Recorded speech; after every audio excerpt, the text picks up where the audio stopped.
Hello guys, welcome back to my channel.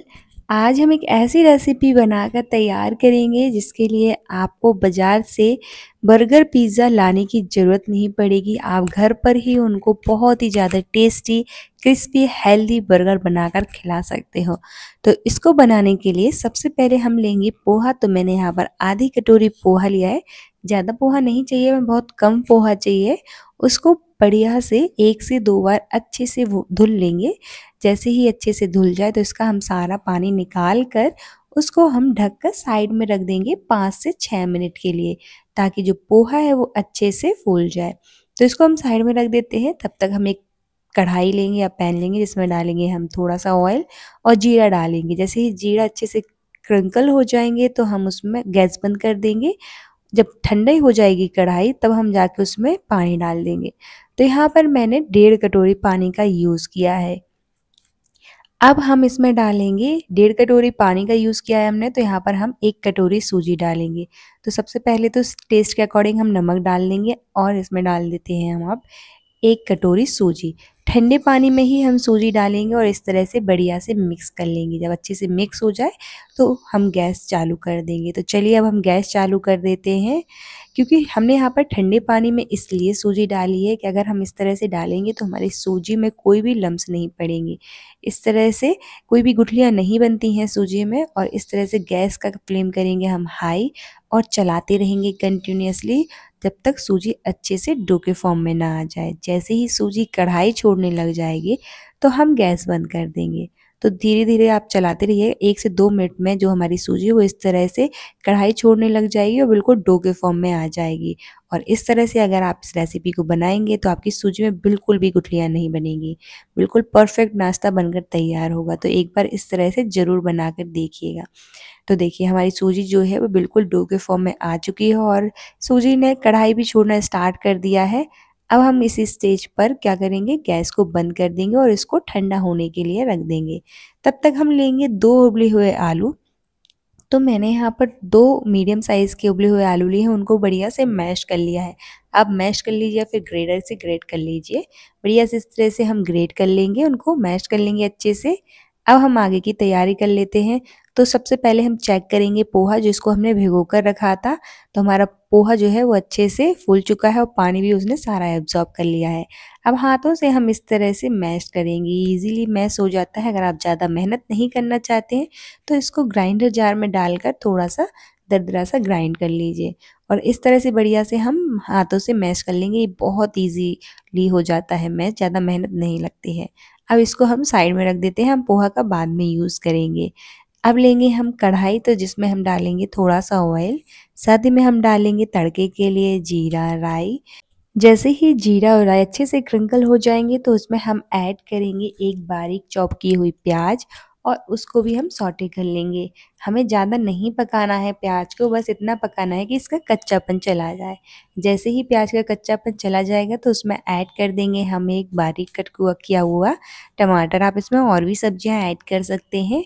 और जैसे ही टमाटर हल्के सॉफ्ट हो जाएँगे तो उसी स्टेज पर हम डालेंगे इसमें उबले हुए आलू जो हमने मैश करके डाले रखे हैं। तो हमारे टमाटर सॉफ्ट हो चुके हैं। अब इसमें हम उबले हुए आलूओं को डाल देंगे, साथ ही में कुछ मसाले डाल देंगे जैसे कि नमक, चाट मसाला, लाल मिर्च पाउडर और गरम मसाला और थोड़ी-सी हल्दी कलर के लिए। और इन सब चीज़ों को बढ़िया से मिक्स कर लेंगे। अच्छे से एक मिक्सचर तैयार कर लेंगे सारी चीज़ों को। अब आप सोच रहे हो कि जो हमने पोहा को भिगो कर रखा है और मैश भी कर लिया है, उसका यूज़ हम कहाँ करेंगे? तो उसका जो यूज़ है वो हम इसी स्टेज पर करेंगे, यहीं पर करेंगे, आलूओं में मिक्स करेंगे, क्योंकि आलूओं में एक बाइंडिंग आ जाएगी। अगर आप इसमें आटे का यूज़ करते हैं तो वो हमारा जो आटा है वो पकेगा नहीं, क्योंकि हमें उसको ज़्यादा फ्राई नहीं करना है और वो कच्चा रह जाएगा। तो इसलिए हमने यहाँ पर पोहा का यूज़ किया है। इससे हमारे नाश्ते में बाइंडिंग भी आ जाएगी और जो आलूओं में मॉइस्चर होगा ज़्यादा तो वो भी एडजस्ट हो जाएगा, बैलेंस हो जाएगा, क्योंकि पोहा बहुत ही ज़्यादा पानी अब्ज़ॉर्ब करता है। हमारा मिक्सचर तैयार है। अब उसको हम साइड में रख देते हैं। तब तक जो हमने सूजी ठंडी होने के लिए रखी थी उसको लेंगे और इस तरह से हाथों से अच्छे से मसल लेंगे और बिल्कुल इस तरह से सॉफ्ट डो में तैयार कर लेंगे। इस तरह से बढ़िया सा हमारा डो तैयार हो जाएगा। अब हम ऐसे बड़े-बड़े पेड़े बनाएँगे। तो आप इसको हाफ़ भी कर सकते हैं, हाफ़ करके बड़ा-सा पेड़ा बना लीजिए। तो जो हमारा ठंडा होने के लिए हमने मिक्सचर रखा था, उसको हम लेंगे इस तरह से थोड़ा-थोड़ा सा पोर्शन लेंगे और उनको हम शेप देते जाएँगे। तो हमें बिल्कुल टिक्की की तरह इनको बनाना है। ईज़िली बनकर तैयार हो जाती हैं। देखिए बहुत आसान सी प्रोसेस है। इस तरह से हम सबसे पहले सारी टिक्कियाँ बनाकर रख लेंगे। इससे क्या होगा कि जब हम नाश्ता बनाएँगे तो ज़्यादा परेशानी नहीं होगी और जल्दी-जल्दी हम अपने नाश्ते को बना पाएँगे। तो सबसे पहले हम एक-एक करके सारी टिक्कियों को बनाकर तैयार कर लेंगे इसी तरह से। तो हमारी टिक्कियाँ बिल्कुल बनकर तैयार हैं आलू की और पोहा के मिक्सचर की, तो इसको हम साइड में रख देंगे। अब हम जो हमने सूजी रखी थी अच्छे से मसल कर उसका एक इस तरह से पेड़े बनाएँगे बड़ा-सा और उसको हम बेलन की मदद से अच्छे से बेल लेंगे। तो ये आप सोच रही हो कि ये सूजी जो है वो चिपकेगी, ना ही ये चिपकती है, ना ही हमें इसमें ऑयल लगाने की ज़रूरत है, ना ही आटा डस्ट करने की ज़रूरत है। ईज़िली इस तरह से बिल जाती है, बेलने में ज़्यादा प्रॉब्लम नहीं होती है और ना ही ये आपके चॉपिंग बोर्ड या चकली पर चिपकेगी इस तरह से। और मीडियम थिकनेस रखेंगे, इस तरह से हम बढ़िया से उसको बेल लेंगे। अब कोई भी हम कटोरी लेंगे इस तरह से या फिर ग्लास लेंगे ताकि जो हमारा नाश्ता है उसको इवनली एक शेप मिल जाए। तो इस तरह से हम बिल्कुल राउंड शेप में उसको कट कर लेंगे। आप कोई भी कटोरी ले लीजिए या फिर ग्लास ले लीजिए और इस तरह से बढ़िया से कट कर लीजिए ताकि हमारे नाश्ते को एक बिल्कुल परफेक्ट शेप मिल जाए।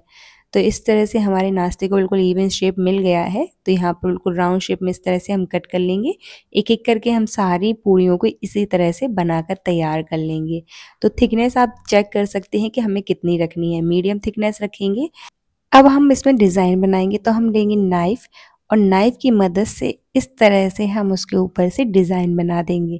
तो ये दिखने में भी अच्छी लगेंगे और जो चीज़ दिखने में अच्छी लगती है तो बच्चे भी उसको बहुत चाव से खाते हैं।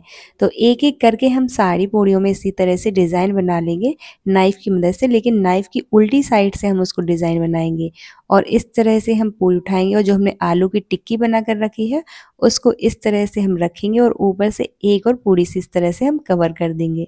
तो इस तरह से हम एक-एक करके सारे सूजी के बर्गर को बनाकर तैयार कर लेंगे। तो यहाँ पर हमने सबसे पहले सारी सूजियों के बर्गर को बनाकर तैयार कर लिया है। अब पैन लेंगे जिसमें हम डालेंगे ऑयल। तो ज़्यादा ऑयल नहीं डालना है, हमें बहुत कम ऑयल डालना है।